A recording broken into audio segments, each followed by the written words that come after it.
It's showtime. Na na na na na na na na. Hey, gotta love that podcast show. Na na na na na na na na na. Hey, yeah, I love that podcast show. Oh, BS and beer is the place to go to get all the Saints news. Hell yeah, podcast show. Na na na na na na na na. Hey, gotta love that podcast show. Na na na na na na na na na. Hey, yeah.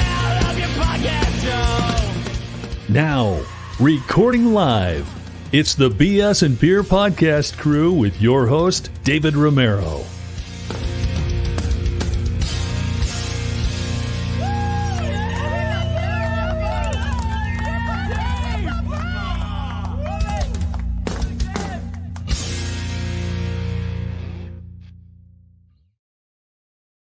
What's going on, everybody? I'm your host, Dale. And today we got a special edition. That's right. You heard the intro. BS and Beer Podcast is going on. And yes, we found him. We found him. Everybody's been asking, where's Dave? Where's Dave? We found him. There he is. Dave, what's going on, man?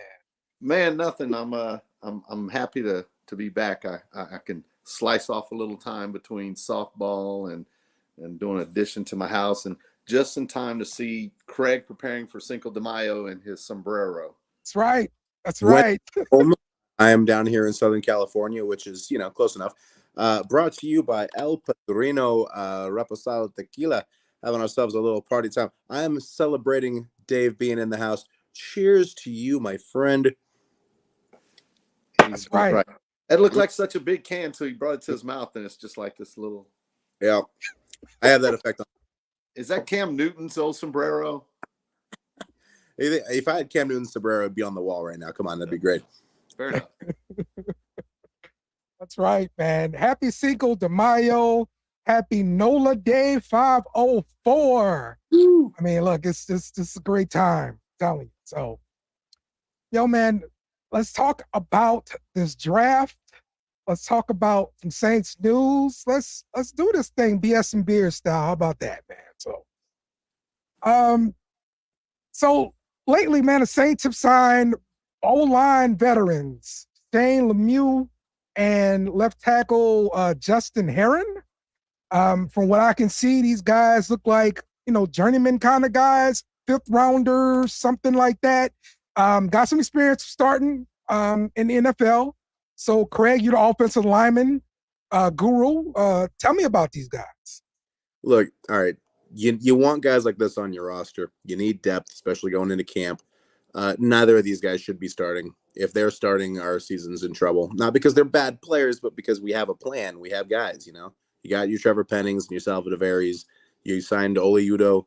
If these two guys end up seeing significant time, it's a bad sign. But you want to have them anyway. It's still good. You're not making a room worse by adding guys to it. Yep. All right. How do you feel about the line now that we added that rookie right tackle, and now we have these vets in the mix to mix in at left guard and left tackle along with Penning.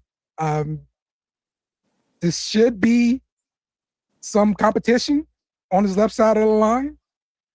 I think that okay. First of all, I think there's something going on with Pete in the sense that we may have overvalued him, or he's overvaluing himself. And I think that some of the guys, or at least one of them, and I can't remember the guy's name, the swing tackle that they signed, I think that is the replacement for Pete. And that might say something about Udo. Is that right? Yeah, I think that's the replacement for Pete. And I think the Saints are going in with a plan, and I have all my feelings about Penning.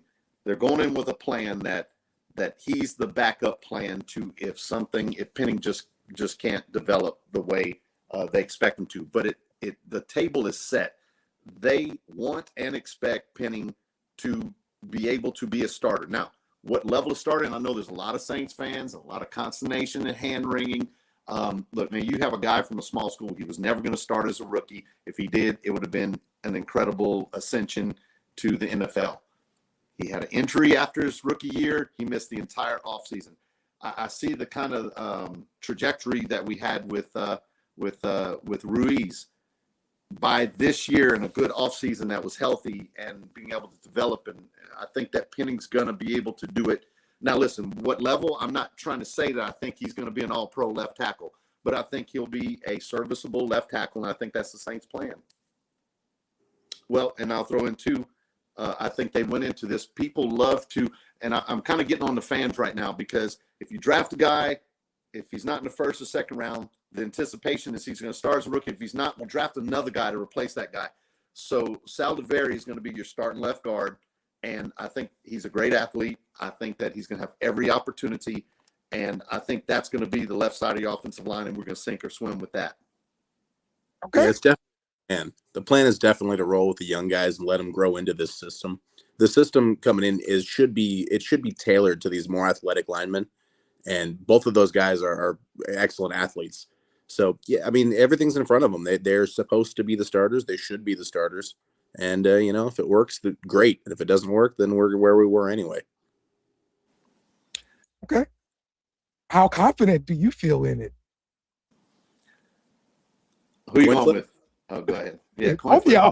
Here's the thing. I'm not trying to blow smoke.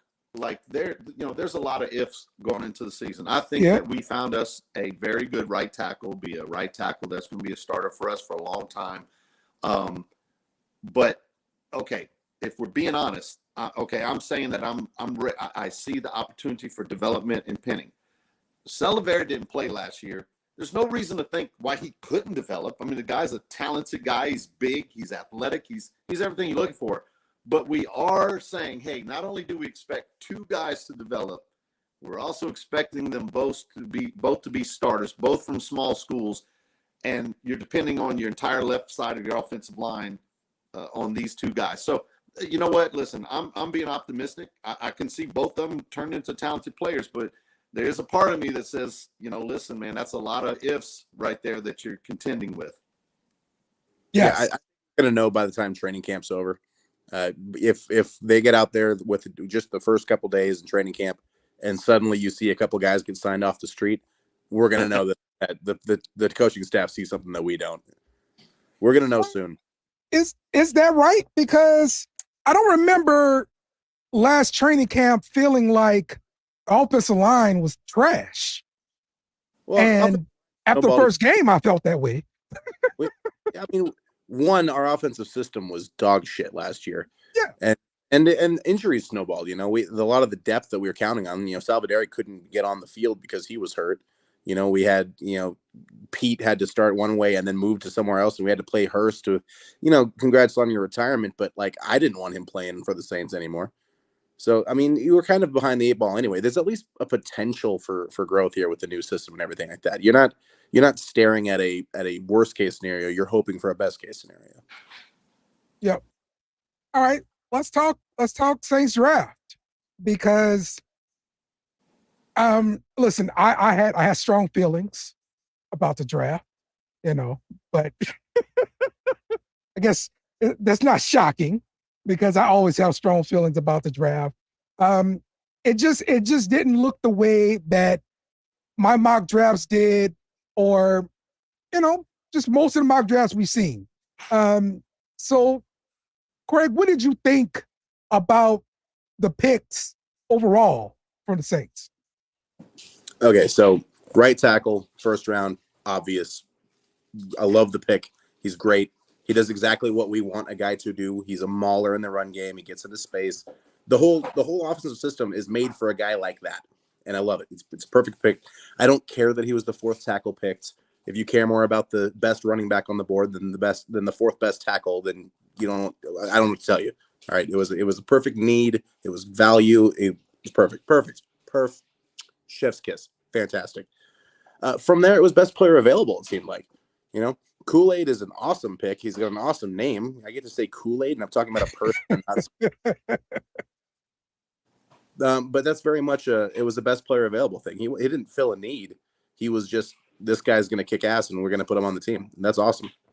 And then nobody panicked. Nobody traded up. No one traded next year's second to get into the third. Nothing. They sat. They were calm. They were responsible with their draft picks, and they got a projected 3rd round pick in the 5th at quarterback. I mean, I'm incredibly happy with this draft. The only way I would have been happier with it is if we just had more picks, and we didn't. Dave, thoughts? Well, okay. So when you look at the big picture and the big plan, I mean, there are no more valuable players in today's NFL than cornerbacks and cover guys. But I will say that it's getting a little disheartening to me. And again, I understand the plan, but it's almost like drafting offensive linemen in the 1st round. After a while, you're just like, why keep doing that? But we did it with Taylor.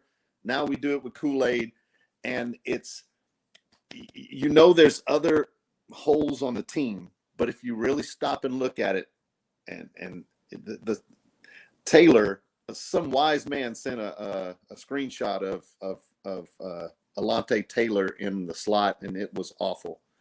And I think that the Saints realize that if we are going to improve the defense, you have to improve that 3rd corner. Now, I'm not giving up on Alontae by any stretch, so that's not my point.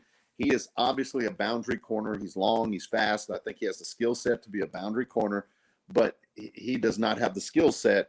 And it might also be he doesn't necessarily have the desire to be an inside corner. And from all accounts, even though he had less than 20 snaps in the slot in college, and I'm avoid saying his last name because I keep pronouncing it wrong because it's not McKinnis or what it's. Help me out. McKinstry? McKinstry. Yeah, that sounds like me trying to pronounce somebody's name and I got it wrong.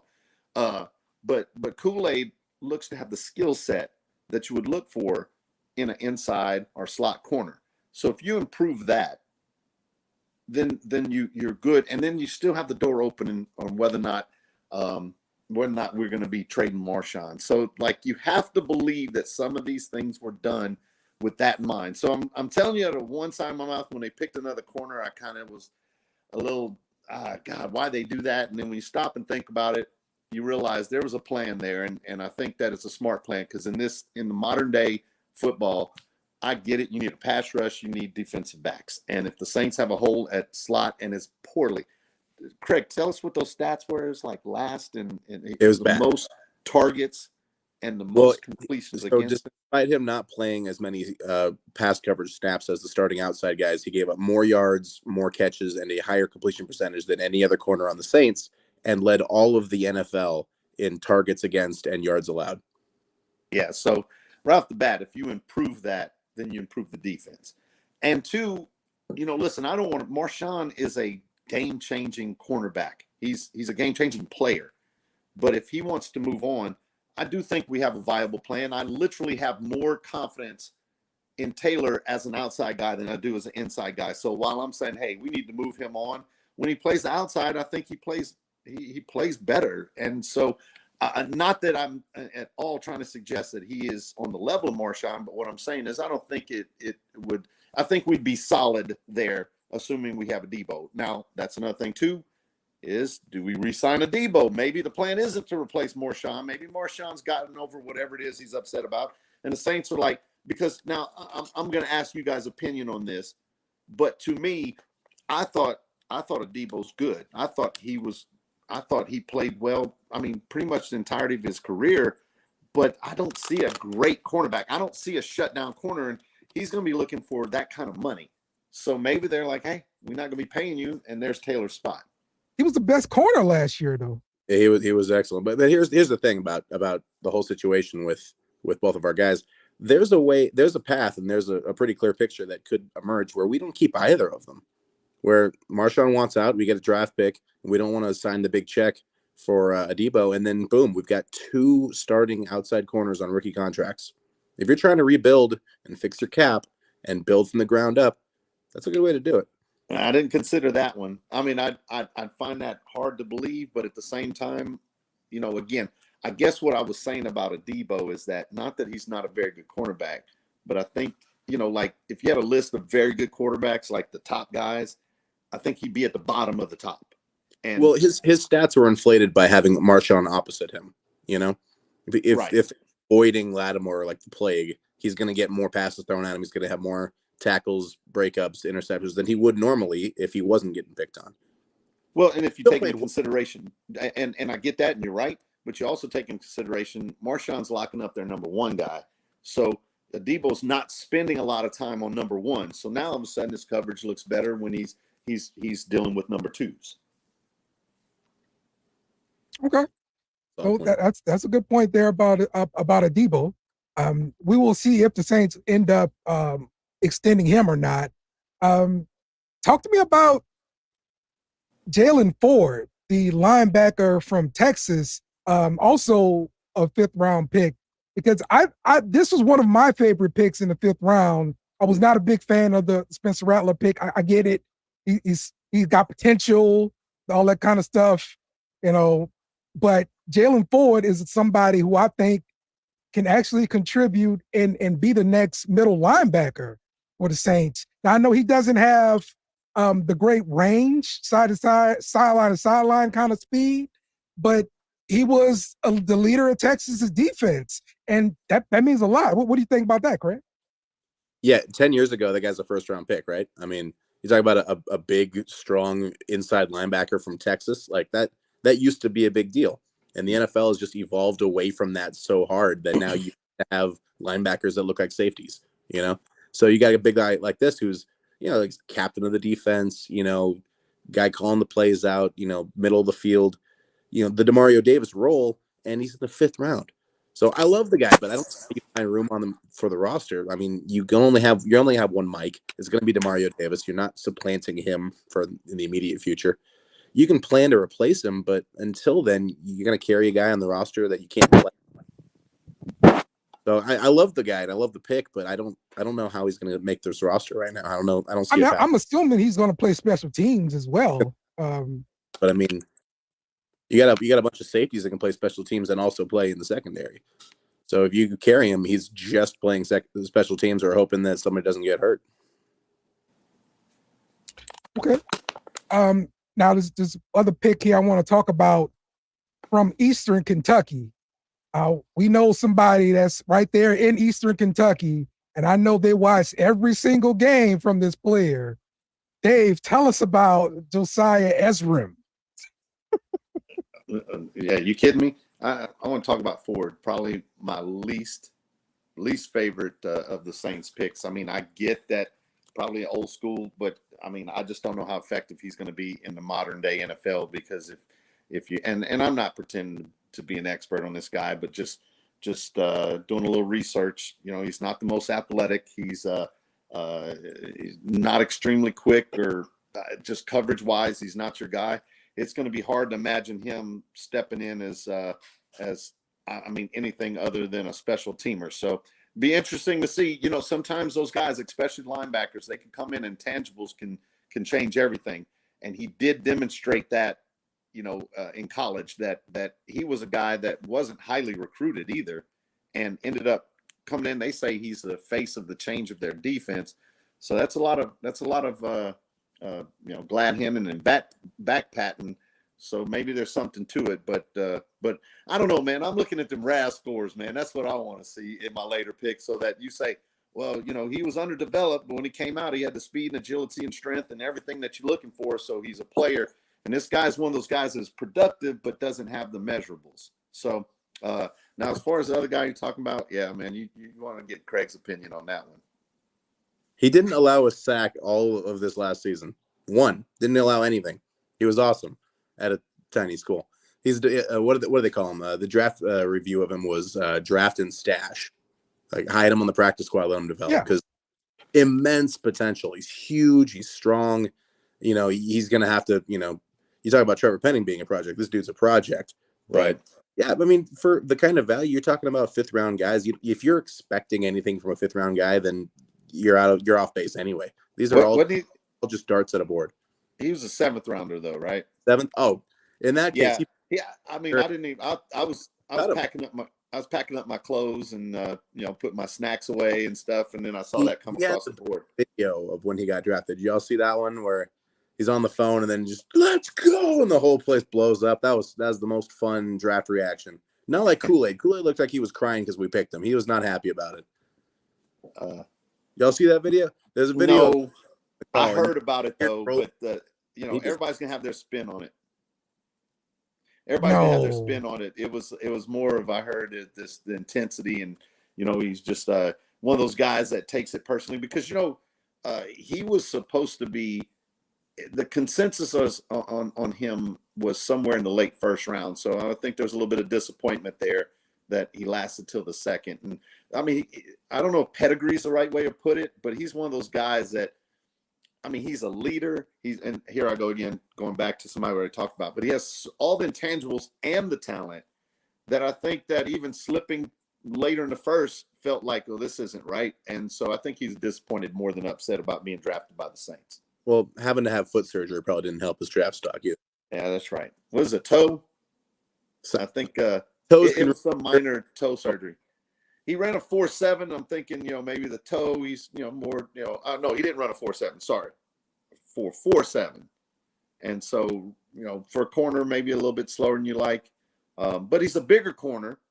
He's pushing 200 pounds. So people imagine running 4.5 with a busted toe. Jeez, dear Christ, these guys are fast. Yeah. NFL is so fast right now. It's insane. I remember being a kid like, oh, that receiver runs a 4.5. Heck yeah, man.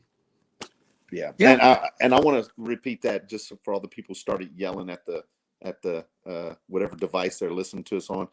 4.47, not 4.7. I'm 4.7. I just ended my life right there. No, Dale runs a 4.7. Yeah, right. I wish. I know. Right? The last time I ran a 4.40, it was a 5 flat. Yeah, if we run in 4.7s, I'm impressed. Yeah, I really wish I was that fast. I think that's the tequila talking as Craig lifts up his big old bowl of margarita there. Hey, I am, if nothing, if not festive. All right. I agree. Yep. You get no argument here, sir. So, all right, we're gonna take a quick break. We'll be right back. We're gonna be talking about some undrafted free agents when we come back. This is Sheriff Cooter Wilmot of the Boudreaux Parish Sheriff Gas Station Beer, Bait, Barbecue, Barbershop, Laundromat Department. Remember our motto in Boudreaux Parish: we will find you and we will tase you.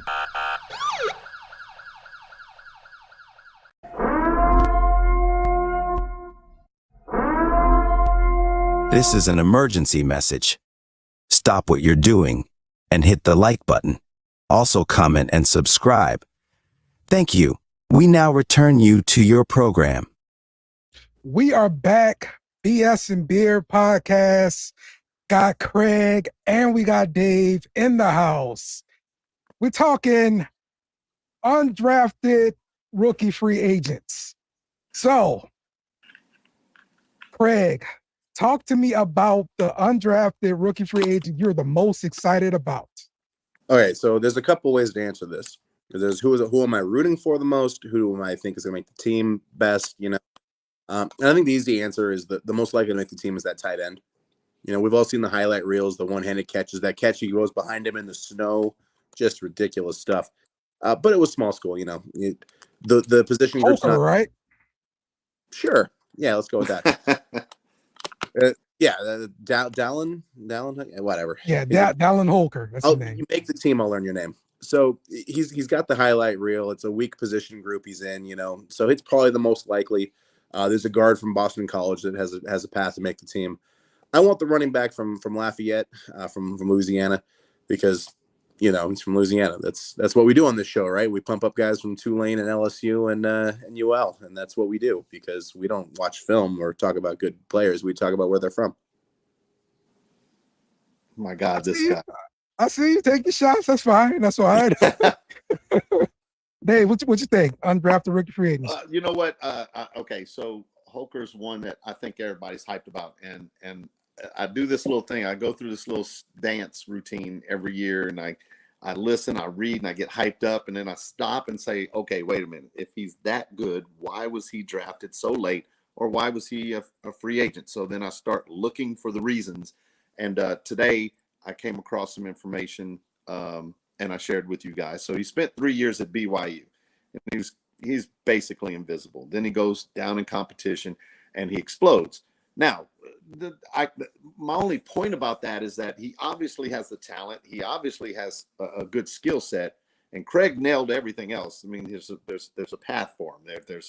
We don't have a strong tight end room, so there's a path for him. But now I see the reason why someone would say, am I going to really draft this guy in the 6th round? He did nothing when he was in a larger school, went to a smaller school, then all of a sudden. So what's going to make us believe that he is going to, all of a sudden start playing when he goes to even higher level competition?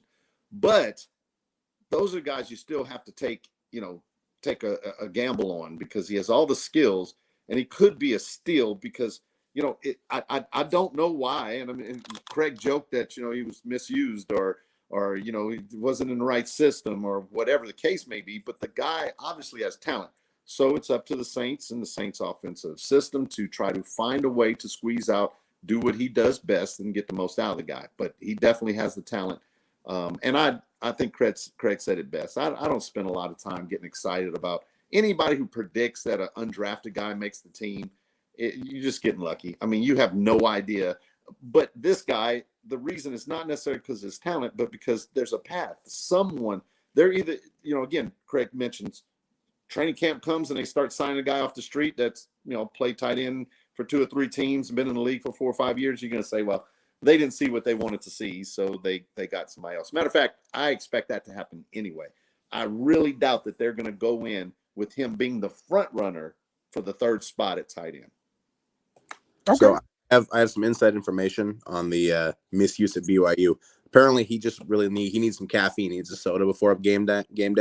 Yeah, and they're not going to have that. That's a good point. That structure, gets a Mountain Dew before he plays. Do the do, baby. Well, I'm trying to think of a joke that I could use for having multiple wives. Would also be a detriment for him. Maybe there's too many females cheering for him at the same time.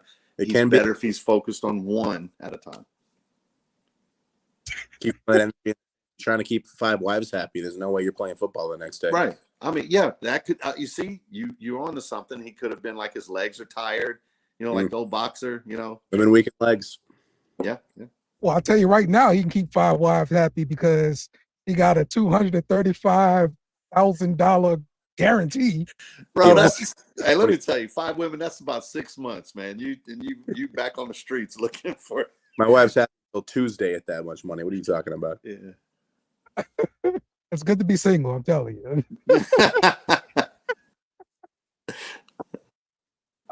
So let's talk about some of these other guys that they got. What are other players that got the big bonus, $160,000 guaranteed? Jermaine Jackson, a wide receiver from Idaho. He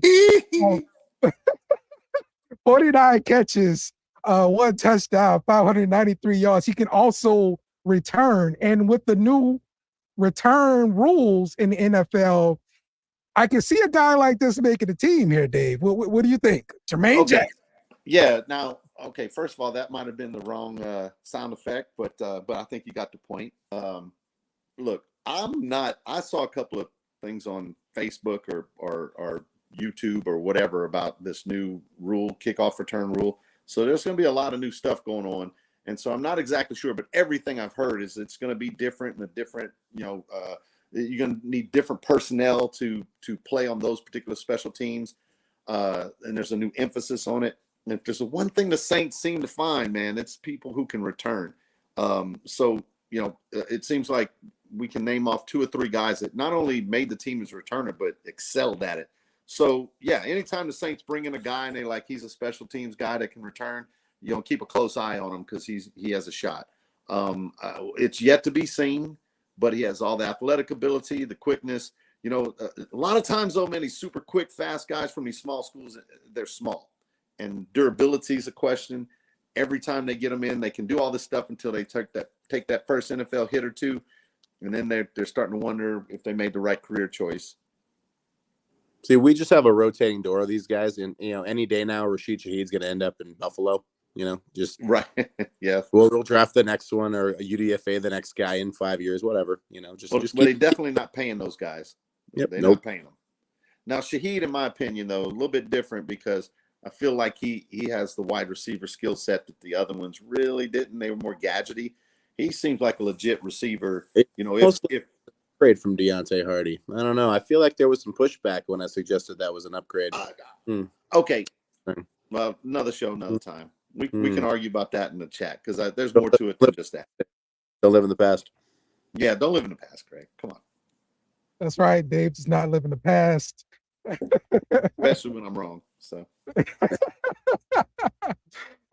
Also, hey, look, we saw the Saints get Tulane Sincere Hainsworth, so I'm hoping to see good things from him. Again, shout out Louisiana player. I love those guys.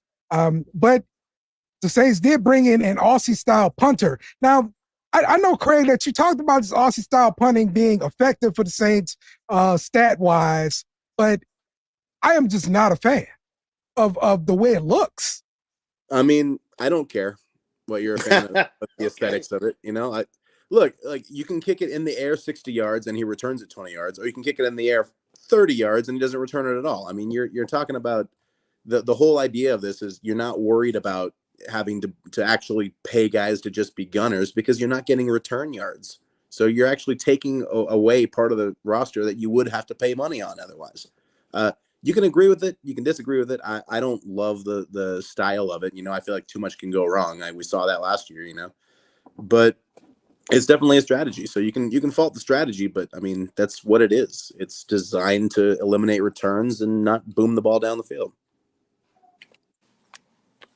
I wish we got Punk God. It's another thing. All right, so let's wrap up our discussion here with something from Colin Cowherd. He picked the NFC South, and the order that he picked was Atlanta Falcons, Tampa Bay Bucks, Carolina Panthers, New Orleans Saints. How offended are you by this, Craig, that he has us behind the Panthers? I try so hard to cut Colin Cowherd a break, you know, like I try to give him a chance about every couple of weeks. And then he says something so incredibly stupid that it hurts me in my soul. And it bothers me.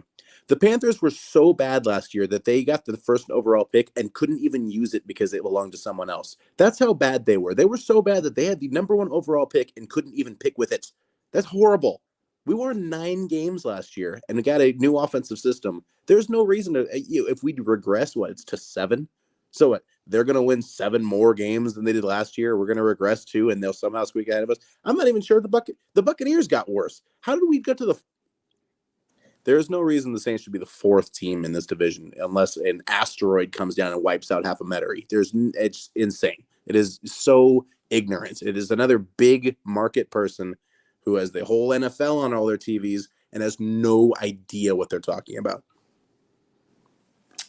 Yeah, so bad that their owner goes in and harasses restaurants for having what was it, let the GM draft in their window. So that's bad. Listen, I am not bullish on the Saints right now. I do think there's a lot of question marks. I think the potential is there that if some of those ifs become positives, the Saints could be a good team. But I don't see a particular regression. Their schedule is not particularly hard.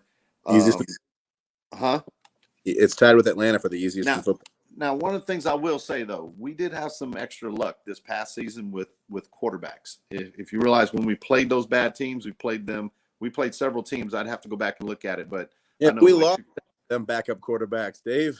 Well, we did. That's a good point, too. I guess we lost, like we beat Chicago with the backup quarterback is pretty awful. We missed Cousins in Minnesota, and then we lost to the backup because the backup could run. Right. So, but the thing is, I don't see us regressing to the point where we lose more than 7 games. I mean, we're still a solid core team. And the idea of the Panthers, matter of fact, where I say I'm not bullish, I thought Atlanta, now that I look at Atlanta, I'm not thoroughly impressed with Atlanta either. I'm not thoroughly impressed. I think Tampa Bay overachieved. I could see the Saints, they're not going below 3, but I could see the Saints going all the way from, look at me stepping out on a limb. They could be anywhere from 1 to 3, you know what I'm saying? But I kind of see it if I was going to put my money on it, second place.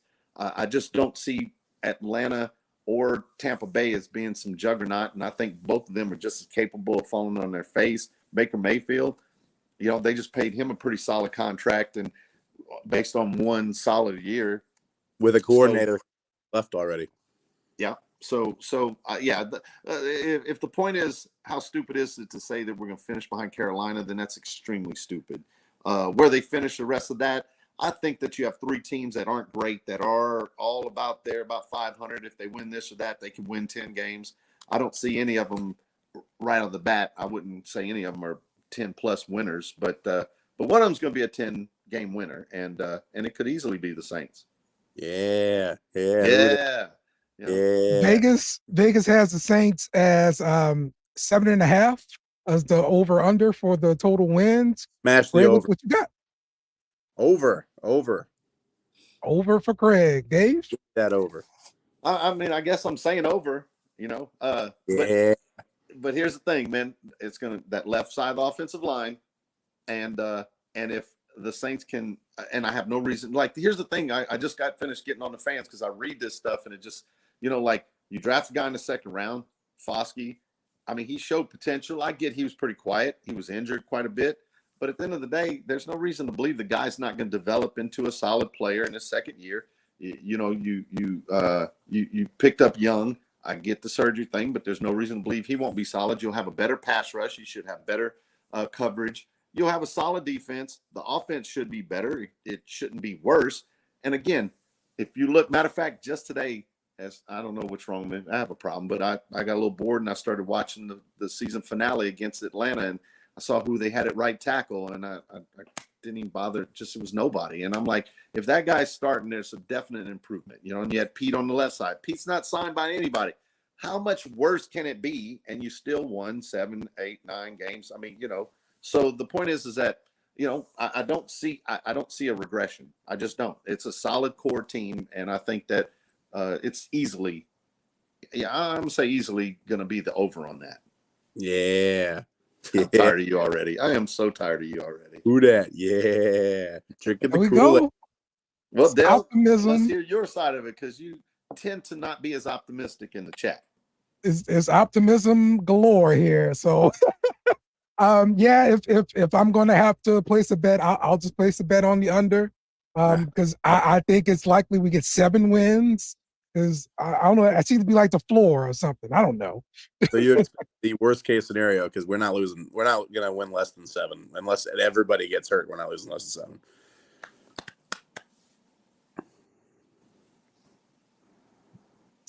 7. That's what I'm thinking. Right. 7 is the number. So Vegas is right on it. So It's going to be 10, and I'm going to be laughing while y'all negative sons of bitches are watching us. So I'm going to go ahead and celebrate early for that playoff berth right here. NFC South champ. If he didn't weigh 300 plus pounds, I would be concerned about how 46, much tequila he's drinking. Pushing 350. I'd be concerned about it, but I think he's just fine. It's O-line build. Okay, it's very that's like thimble shots from me and Dale. Yeah, I'm not competing with that at all. So, all right. Well, let's go wrap up the show this week. We appreciate everybody joining us in the chat and joining us online on Twitter, Facebook, YouTube, everywhere. We appreciate all the support. We will see y'all again when we see you. Who that? Who that? Who that? Remember to follow us on social media at BS and Beer Media. Also, smash the like button on YouTube and share with friends.